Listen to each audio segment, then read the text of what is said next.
नमस्कार, मैं हूं आपके साथ निशु शर्मा। चलिए शुरुआत करेंगे बुलेटिन की। प्रधानमंत्री नरेंद्र मोदी राष्ट्रपति भवन पहुंचे, जहां उन्होंने राष्ट्रपति द्रौपदी मुर्मू से मुलाकात की। राष्ट्रपति भवन की तरफ से सोशल मीडिया साइट एक्स पर इस संबंध में जानकारी दी गई। एक्स पर राष्ट्रपति भवन ने पीएम मोदी और राष्ट्रपति मुर्मू की मुलाकात की तस्वीरें भी शेयर की और इसी के साथ कुछ तस्वीरें भी आपको दिखा रहे हैं, जहां पर द्रौपदी मुर्मू और इसी के साथ प्रधानमंत्री नरेंद्र मोदी आपको नजर आ रहे हैं। मुलाकात की तस्वीरें जहां पर शिष्टाचार भेंट हुई है प्रधानमंत्री और राष्ट्रपति के बीच।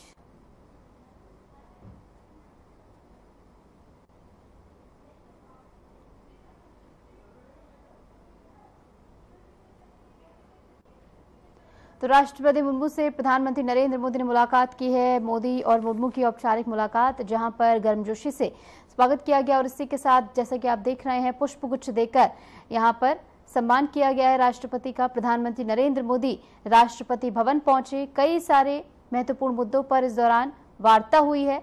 बहरहाल ये देखना बेहद महत्वपूर्ण होगा, आने वाले समय में ये बात पता लगेगी कि आखिर किन महत्वपूर्ण मुद्दों पर इस मुलाकात के दौरान चर्चा हुई है।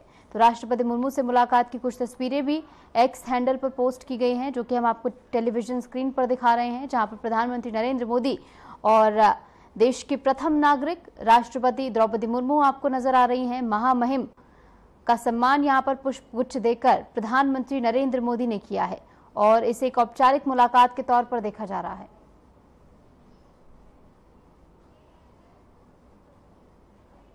मध्य प्रदेश के मुख्यमंत्री मोहन यादव ने सीहोर जिले के बदियाखेड़ी औद्योगिक क्षेत्र में विकास की नई नींव रखी। उन्होंने करीब 1600 करोड़ रुपए की लागत से स्थापित होने जा रही 6 औद्योगिक इकाइयों के भूमि पूजन समारोह में शिरकत की।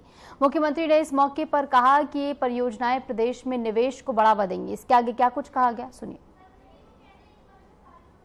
जब से हमारी सरकार बनी है, लगातार हर दूसरा या तीसरा दिन हम उद्योगों को समर्पित कर रहे हैं, युवाओं को रोजगार के लिए समर्पित कर रहे हैं। यह संकल्प हमारा है। सुदेश जी ने कहा कि 2 महीने पहले आए थे और आपने बात कही थी। सच में आज 2000 करोड़ के आसपास का निवेश का भूमि पूजन हुआ है। जोरदार अभिनंदन करें, ये बदलते दौर का समय है। क्या आनंद आ रहा है। 2000 करोड़ के आसपास का निवेश, और ये हमारे उद्योगपतियों ने अच्छे संशोधन की है। हमारी तो इतनी पवित्र आत्मा है कि हमारे पास तो एमओयू में भी जो लिखा है, अब आप बताओ यहीं पे जो बोला है कोई अंदाज लगा ले। हमारी वान्या वेदा ग्रीन्स ने अपने लिए आष्टा में जो फैक्ट्री लगाने की बात कही, और फैक्ट्री लगभग 100 करोड़ की लगेगी, इसमें भी कोई मना नहीं। और उनने कहा कि मैं खाद्य प्रसंस्करण में नहीं 115 करोड़ की, में 15 करोड़ का घाटा है, लेकिन ये इतने बड़े उद्योगपति के 15,000 करोड़ के कारखाने लगाने की क्षमता रखते हैं। जोरदार अभिनंदन करो इस नाते से। अलग अलग प्रकार के सभी क्षेत्रों में वो काम करते हैं। पावर उनके पास है, उनकी अपनी खुद का विद्युत उत्पादन का बड़ी इकाई चलती है। माइनिंग सेक्टर में, इस्पात में भी वो काम कर रहे हैं। लेकिन अभी वो पहली बार हमारे यहाँ अपने राज्य के अंदर, कितनी अच्छी बात है जो उनने कहा है। हमारी सरकार ने, मुझे इस बात को कहने में कोई गुरेज नहीं, पहले की कांग्रेस की शासनकाल में दुर्भाग्य से 1956 में मध्य प्रदेश बना है, लेकिन सिंचाई क्षमता 1956 से लगा करके 2002-03 तक केवल 7 लाख हेक्टेयर तक थी। हमने ये जितनी भी परमात्मा की कृपा से नर्मदा जी, सोन नदी, केन बेतवा, सभी प्रकार के संसाधनों का उपयोग पहले भी किया जा सकता था। दिल्ली में भारतीय जनता पार्टी जनसेवा को लेकर लगातार नए आयाम गढ़ रही है। ग्रेटर कैलाश विधानसभा में बीजेपी विधायक शिखा राय ने अपने कार्यालय का उद्घाटन किया है और इसे जनसेवा केंद्र का नाम दिया गया है। इस मौके पर मुख्यमंत्री रेखा गुप्ता भी मौजूद रही, जिन्होंने न सिर्फ अपने विधायकों की सक्रियता की सराहना की, बल्कि परोक्ष रूप में विपक्ष पर भी तंज कसा। क्या कुछ कहा गया, सुनिए। भारतीय जनता पार्टी के विधायक जो दिन रात जनता की सेवा में लगे हैं, जमीन पे काम करते हैं, लोगों के साथ मिलकर उनकी समस्याओं का निवारण करते हैं। आज ग्रेटर कैलाश विधानसभा में हमारी विधायक शिखा राय जी के कार्यालय, जिसे उन्होंने बहुत ही प्यारा नाम दिया जन सेवा केंद्र, जहां जनता की समस्याओं के निवारण के लिए लगातार काम होगा। आज दिल्ली में ट्रिपल इंजन की सरकार और उस सरकार के माध्यम से जनता के काम लगातार हो रहे हैं और मुझे खुशी है कि हमारे सभी विधायक बहुत ही एक्टिव रूप में, पहले भी विधायक होते थे पर लोगों ने उनके कार्यालय तक नहीं देखे थे। अपने कार्यालय, अपने घर की चार दीवारी में वो बंद रहते थे। आज हजारों की संख्या में जनता यहाँ आई है। जनता को विश्वास है कि दिल्ली में अब काम होने शुरू होंगे, दिल्ली का विकास होगा और पूरी टीम दिल्ली की जनता को ये विश्वास दिलाती है कि हर वो काम जो उनके मन में है उसे पूरा करना हमारा फर्ज है।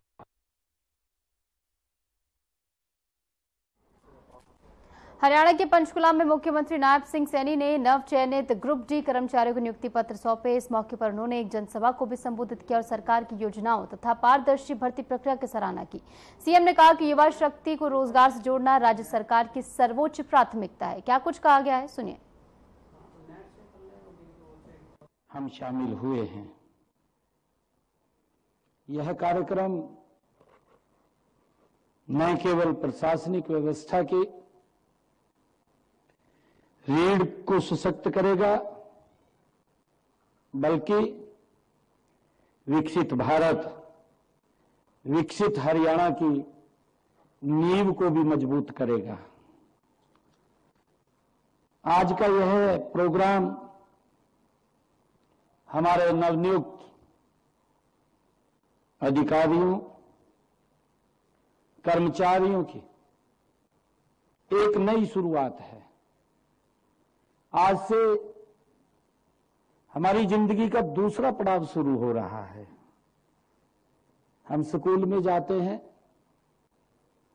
स्कूल के बाद जब पड़ाव चेंज करते हैं तो हम कॉलेज की तरफ चले जाते हैं और जब कॉलेज से निकलते हैं तो हम फिर कहीं न कहीं अपने रोजगार की तलाश में निकलते हैं। ये हमारा अगला पड़ाव है, हमने आगे बढ़ना है। आज से एक नई यात्रा हमारी ये शुरू हुई है। मैं आप सभी को इस नए दायित्व की और इस अवसर के लिए आप सबको हार्दिक शुभकामनाएं भी देता हूं और आप सबको बहुत बहुत बधाई भी देता हूं।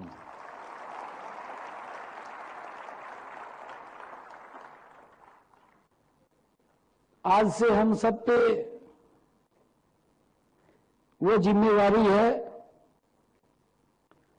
और उन 30,000 युवाओं में हम शामिल होने वाले हैं जिन्होंने हमारे तीसरे कार्यकाल में, नॉन स्टॉप तीसरे कार्यकाल में, आज सरकार के सिस्टम के अंदर आप शामिल हो रहे हैं। आप सबको मैं बहुत बहुत बधाई और शुभकामनाएं देता हूं।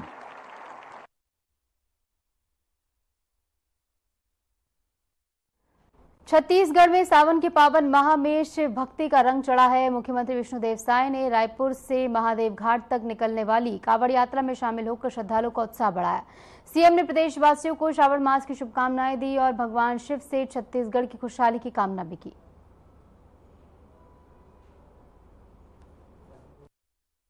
सावन का ये पवित्र महीना चल रहा है। सबसे पहले तो सभी छत्तीसगढ़ वासियों को पवित्र सावन महीने की बहुत बहुत बधाई, शुभकामना। और हर साल की भांति इस साल भी जो विशाल कांवड़ यात्रा रायपुर से महादेव घाट तक यात्रा जो होती है, उसमें हम लोगों को भी शामिल होने का सौभाग्य मिला है। और इस अवसर पर हमारे प्रदेश के पूर्व मुख्यमंत्री, विधानसभा के अध्यक्ष डॉक्टर रमन सिंह जी, हमारे सांसद श्री बृजमोहन अग्रवाल जी, हमारे विधायकगण, सभी की उपस्थिति में इसका शुभारंभ हुआ है। और ये आयोजन हमारे पूर्व मंत्री और विधायक श्री राजेश मुढ़त के नेतृत्व में होता है। और भगवान भोलेनाथ से प्रार्थना है कि उनका आशीर्वाद छत्तीसगढ़ के ऊपर हमेशा बना रहे। छत्तीसगढ़ में खुशहाली हो, हजारों की संख्या में कांवड़िए इसमें भाग ले रहे हैं, उनके ऊपर भी आशीर्वाद उनका बना रहे, सबके घर में सुख समृद्धि हो।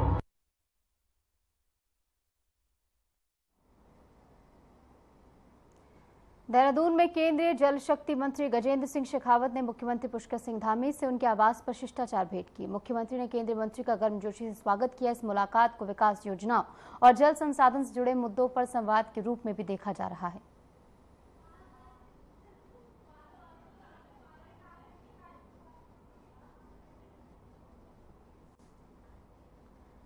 लखनऊ में उत्तर प्रदेश के उप मुख्यमंत्री ब्रजेश पाठक ने कार्यकर्ताओं संग बैठक कर आगामी योजनाओं पर चर्चा की। उन्होंने कहा कि भाजपा लोकतांत्रिक तरीके से जन जन तक अपनी बात पहुंचाने की तैयारी कर रही है। इस दौरान तिरंगा यात्रा की रूपरेखा पर भी विचार विमर्श किया गया है। क्या कुछ कहा गया है उनकी ओर से, सुनाते हैं आपको। भारतीय जनता पार्टी पूरे उत्तर प्रदेश के अपने कार्यकर्ताओं के बीच में बैठ करके चर्चा कर रही है। आगामी दिनों में लोकतांत्रिक व्यवस्था के तहत किस ढंग से हमको जन जन तक पहुंचना है, तिरंगा यात्रा के संबंध में हम लोग चर्चा करेंगे। इसके अलावा आगामी व्यवस्था को लेकर कैसे हम सभी लोगों को बूथ तक पहुंचा पाएं, मतदाता सूची में सबका नाम आ जाए, किस ढंग से आगे काम करना, उस पर विभिन्न विषयों पर चर्चा। लखनऊ में उप मुख्यमंत्री केशव प्रसाद मौर्य ने समाजवादी पार्टी और उसके प्रमुख अखिलेश यादव पर जमकर निशाना साधा और तीखा हमला बोला। उन्होंने कहा कि फर्जी वोटों के सहारे जो साइकिल अब तक चल रही थी वो आगे पंचर हो जाएगी। साथ ही अखिलेश यादव की टिप्पणी पर पलटवार करते हुए उन्हें मानसिक रूप से असंतुलित तक उन्होंने बता दिया और कहा कि भला कोई प्रकृति से कैसे लड़ सकता है। क्या कुछ आगे कहा गया है, खुद सुनिए। भारतीय जनता पार्टी कार्यकर्ता इसे यज्ञ के रूप में लेगा और पूरी तन्मयता के साथ अपने कर्तव्य का पालन करेगा। फर्जी वोटों के बल पर समाजवादी पार्टी का जो कुछ आप कहीं कहीं साइकिल चलती हुई देखे हैं वो आगे पंचर रहेगा। प्रज्ञा ठाकुर ये कह रही है कि आतंकवाद का रंग होता है, हरा रंग होता है।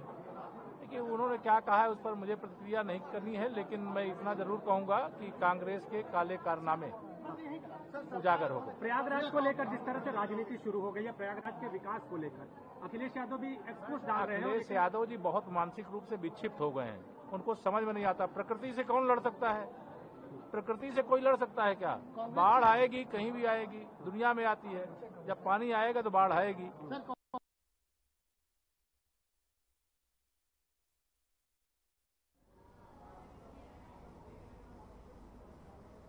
मालेगांव विस्फोट मामले में एनआईए कोर्ट से बड़ी राहत मिलने के बाद बीजेपी नेता और भोपाल सांसद साध्वी प्रज्ञा सिंह ठाकुर पहली बार अपने गृह नगर भोपाल पहुंची हैं और भोपाल पहुंचते ही उनके समर्थकों ने उनका जोरदार स्वागत किया। फूल मालाएं, ढोल नगाड़े और जयकारों के बीच साध्वी प्रज्ञा सिंह ठाकुर ने जनता का आभार व्यक्त किया है। आपको बता दें कि एनआईए की विशेष अदालत ने हाल ही में इस बहुचर्चित मामले में साध्वी प्रज्ञा सहित सभी आरोपियों को सबूतों के अभाव में बरी कर दिया है। भोपाल पहुंचने के बाद मीडिया से बात करते हुए साध्वी प्रज्ञा ने इस फैसले को सत्य की जीत बताया। आइए समझते हैं क्या था ये पूरा मामला इस रिपोर्ट के जरिए।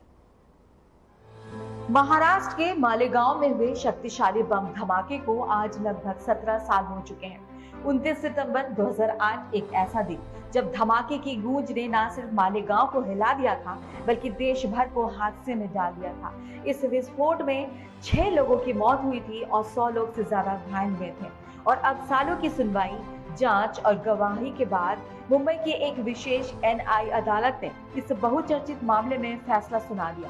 अदालत ने सभी 7 आरोपियों को बरी कर दिया, जिनमें प्रमुख नाम है पूर्व बीजेपी सांसद साध्वी प्रज्ञा सिंह ठाकुर और भारतीय सेना के पूर्व अधिकारी लेफ्टिनेंट कर्नल प्रसाद श्रीकांत पुरोहित। इस फैसले के बाद साध्वी प्रज्ञा सिंह ठाकुर ने इसे सत्य और न्याय की जीत बताया। वहीं मालेगांव विस्फोट मामले में फैसला सुनाते हुए विशेष एनआईए अदालत ने साफ किया कि अभियोजन पक्ष ये सिद्ध करने में सफल रहा कि 2008 में मालेगांव में एक शक्तिशाली विस्फोट हुआ था, लेकिन ये साबित नहीं कर सकी कि विस्फोट एक मोटरसाइकिल में रखा गया था। अदालत ने कहा कि विस्फोट में आरडीएक्स का इस्तेमाल हुआ, लेकिन ना तो इसका कोई प्रत्यक्ष प्रमाण था कि ये विस्फोटक लेफ्टिनेंट कर्नल प्रसाद पुरोहित के आवाज से जुड़ा था और न ही कोई सबूत था। अदालत ने ये भी स्पष्ट किया कि जिस मोटरसाइकिल प्रज्ञा सिंह ठाकुर की होने का ठोस प्रमाण भी नहीं मिला। 2008 के मालेगांव विस्फोट मामले में NIA कोर्ट द्वारा सभी 7 आरोपियों को बरी किए जाने के बाद बीजेपी नेता और भोपाल सांसद साध्वी प्रज्ञा सिंह ठाकुर पहली बार अपने आवास पर पहुंची। भोपाल पहुंचते ही उनका जोरदार स्वागत किया गया। समर्थकों ने फूल मालाएं पहनाई, जयकारे लगाए और ढोल नगाड़ों के साथ साध्वी का अभिनंदन किया। साध्वी प्रज्ञा ने मीडिया से बात करते हुए कहा कि वर्षों से उन्हें इस न्याय के इंतजार में तप किया है। बीजेपी सांसद साध्वी प्रज्ञा सिंह ठाकुर ने भोपाल में मीडिया से बातचीत में खुलासा किया कि जांच के दौरान उन पर दबाव बनाया गया था कि वे कुछ बड़े बड़े लोगों के नाम लें, लेकिन उन्होंने इनकार कर दिया। साथ ही कहा कि मुझसे बहुत बड़े बड़े लोगों के नाम जबरदस्ती बुलवाने की कोशिश की गई, लेकिन मैंने वो नाम नहीं लिए। साध्वी यही नहीं रुकी, उन्होंने मुंबई के पूर्व पुलिस कमिश्नर परमवीर सिंह पर सीधा हमला बोला। कहा कि परमवीर सिंह बहुत निकृष्ट और अदम व्यक्ति है क्योंकि उसने हर सीमा पार की। साध्वी प्रज्ञा का ये आरोप ऐसे समय में आया जब कोर्ट से उन्हें क्लीन चिट मिल चुकी है और वो उन लोगों को निशाने पर ले रही है जो उनके मुताबिक साजिश का हिस्सा थे।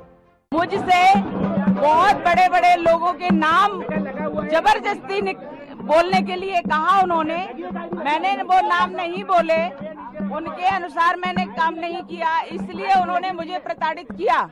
और उन नामों में विशेष तौर पर माननीय भागवत जी का नाम, राम माधव जी का नाम, हमारे माननीय मोदी जी का नाम, योगी जी का नाम, माननीय इंद्रेश जी का नाम और तमाम वो नेता जो बड़े बड़े नेता हैं उन लोगों के नाम लेने के लिए कहा कि उन्होंने कहा और हमने ऐसा किया, ये बोलो। मैंने उनकी बात को नहीं सुना और ना ही माना, इसलिए उन्होंने मुझे प्रताड़ित किया। मैंने बार बार ये कहा है, बहुत ही निकृष्ट, बहुत ही अधम व्यक्ति है परमवीर सिंह, क्योंकि उसने हर सीमा पार की है, हर कानून को तोड़ा है और कानून से बाहर जाकर के उसने मुझे प्रताड़नाएं दी हैं। अकेले परमवीर सिंह ने नहीं, पूरे ATS के अधिकारियों ने प्रताड़ित किया है, पुरुषों ने प्रताड़ित किया है, हर कानून को तोड़ा है। उन्होंने मुझे गैर कानूनी 13 दिन तक रखा और 11 दिन की कस्टडी, इस प्रकार से मैं 24 दिनों तक पुलिस कस्टडी में रही और प्रताड़नाएं झेलती रही ATS की।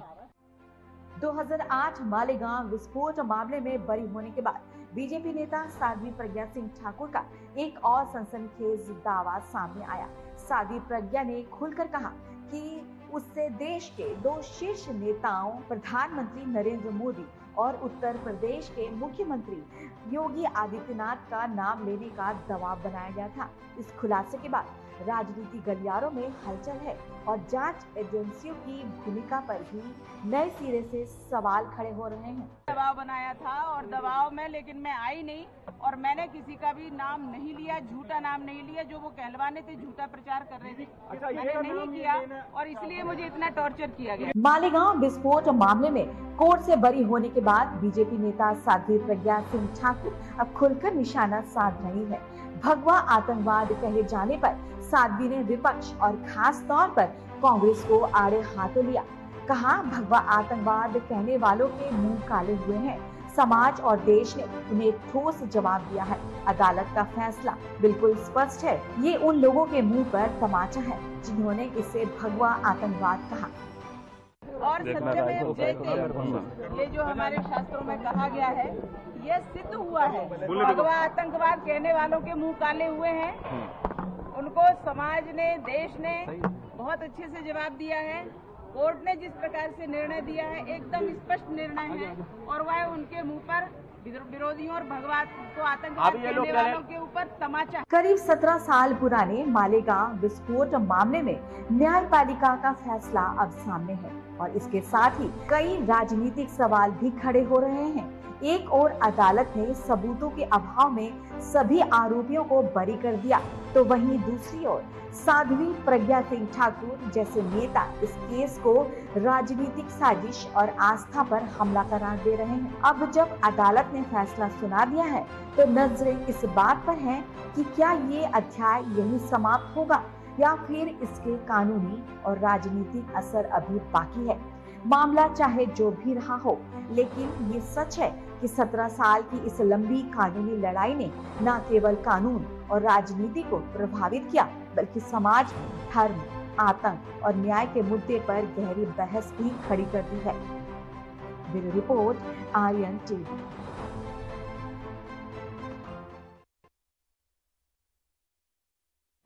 खबरों में आगे बढ़ेंगे, इससे पहले हमने आपको बताया किस तरीके से मालेगांव केस में ये बड़ा फैसला आया। कोर्ट के फैसले के बाद सियासत एक तरफ गर्म है और भगवा आतंकवाद पर जो हमला पहले किया जा रहा था उसको लेकर यहाँ पर जो है साध्वी प्रज्ञा की ओर से बड़ा बयान दिया गया। चलिए खबरों में आगे बढ़ेंगे। उत्तर प्रदेश भाजपा संगठन में बड़ा बदलाव जल्द सामने आ सकता है। पार्टी के प्रदेश अध्यक्ष पद को लेकर मंथन अब आखिरी चरण में पहुंच चुका है। दिल्ली में हाई लेवल मीटिंग्स चल रही हैं और 4 नामों पर गंभीर चर्चा हो रही है। इनमें से 2 ब्राह्मण और 2 ओबीसी चेहरे शामिल हैं। माना यह जा रहा है कि जल्द ही यूपी बीजेपी को नया अध्यक्ष मिल सकता है। इसी को लेकर देखिए हमारी खास रिपोर्ट। उत्तर प्रदेश में बीजेपी के संगठनात्मक ढांचे में बड़ा फेरबदल होने जा रहा है। सबसे अहम पद प्रदेश अध्यक्ष की कुर्सी को लेकर मंथन अपने अंतिम पड़ाव पर है। सूत्रों के मुताबिक दिल्ली में शीर्ष नेतृत्व की बैठकों में जिन 4 नामों पर चर्चा हो रही है, उनमें 2 ब्राह्मण और 2 ओबीसी समुदाय से ताल्लुक रखने वाले नेता शामिल हैं। इस समीकरण के जरिए पार्टी जातीय संतुलन साधने की कोशिश में है ताकि 2027 की तैयारियों की नींव मजबूत हो सके। पार्टी नेतृत्व ऐसे चेहरे की तलाश में है जो संगठन और सरकार के बीच मजबूत पुल बन सके और ग्राउंड लेवल पर कार्यकर्ताओं के बीच पकड़ भी बनाए रखे। मंथन में जिन नामों की चर्चा है उनमें अनुभवी और युवा दोनों ही विकल्प शामिल है। राजनीतिक गलियारों में चर्चा तेज है तो बहुत जल्द उत्तर प्रदेश बीजेपी को नया अध्यक्ष मिल जाएगा और ये बदलाव लोकसभा चुनाव के बाद संगठन में नई ऊर्जा भरने की दिशा में एक अहम कदम होगा। बीजेपी के लिए उत्तर प्रदेश सिर्फ एक राज्य नहीं बल्कि राजनीति दृष्टि से सबसे अहम किला है। ऐसे में प्रदेश अध्यक्ष का चयन सिर्फ संगठनात्मक जिम्मेदारी भर नहीं बल्कि आने वाले विधानसभा चुनाव और 2027 की रणनीति का आधार भी होगा। पार्टी की रणनीति साफ है, जातीय समीकरण, संगठन में पकड़ और जमीनी कार्यकर्ताओं से संवाद की क्षमता रखने वाला चेहरा ही अगला प्रदेश अध्यक्ष बनेगा। दिल्ली में जिन नामों पर मंथन हो रहा है उनमें ब्राह्मण चेहरे के रूप में पूर्व केंद्रीय मंत्री और गोरखपुर से ताल्लुक रखने वाले एक वरिष्ठ नेता और एक पश्चिमी यूपी के प्रभावशाली युवा सांसद शामिल हैं। वहीं ओबीसी वर्ग से आने वाले पूर्व प्रदेश महामंत्री और एक वर्तमान मंत्री को लेकर भी चर्चाएं तेज है। पार्टी ने इन चेहरों को लेकर सिर्फ जातीय प्रतिनिधित्व ही नहीं बल्कि क्षेत्रीय संतुलन को भी ध्यान में रखा है। पूर्वांचल, पश्चिमी यूपी और अवध जैसे क्षेत्रों में बीजेपी के जनाधार को मजबूत बनाए रखने की रणनीति के तहत ये चयन होगा। अब जब बीजेपी के उत्तर प्रदेश अध्यक्ष पद को लेकर अटकलें तेज है तो जिन 4 नामों की सबसे ज्यादा चर्चा हो रही है वो है मंत्री स्वतंत्र देव सिंह, मंत्री डॉक्टर दिनेश शर्मा और मंत्री गोविंद नारायण शुक्ला।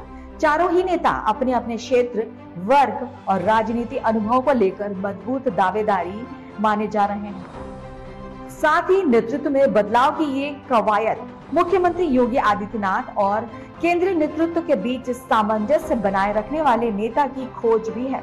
बीजेपी के भीतर ये भी संकेत मिल रहे हैं कि नया अध्यक्ष हो तो संगठन और सरकार दोनों के साथ तालमेल बिठा सके और डबल इंजन सरकार की नीति को जमीन पर उतार सके। ये बदलाव सिर्फ नाम का नहीं बल्कि बीजेपी की आगे की पूरी चुनावी रणनीति को परिभाषित करने वाला कदम माना जा रहा है।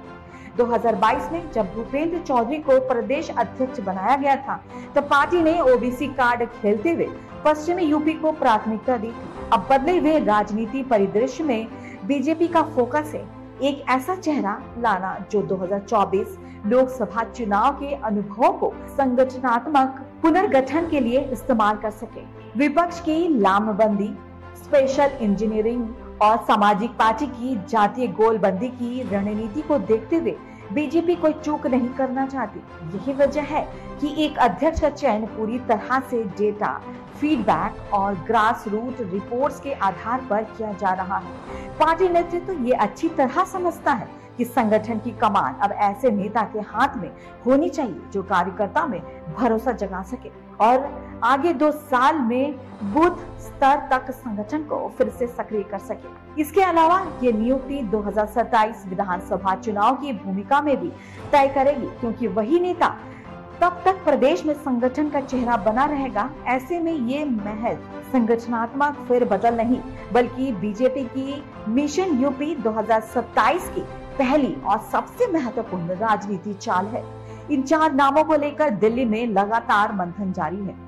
जातीय संतुलन, क्षेत्रीय प्रतिनिधित्व, संगठन में पकड़ और आने वाले विधानसभा चुनाव को ध्यान में रखते हुए पार्टी एक ऐसा चेहरा तलाश रही है जो हर पैमाने पर खरा उतर सके। अब देखना ये होगा कि इन 4 संभावित नामों में से किस पर शीर्ष नेतृत्व की मुहर रखती है और कौन बनता है उत्तर प्रदेश बीजेपी का नया चेहरा, क्योंकि ये नाम सिर्फ अध्यक्ष का नहीं बल्कि 2027 की रणनीति का संवाहक भी होगा।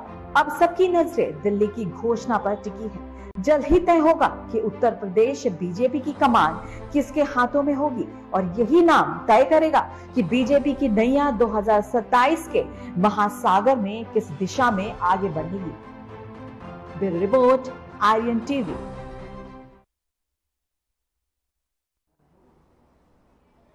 और फिलहाल के लिए हमारे इस खास बुलेटिन में इतना ही। नमस्कार।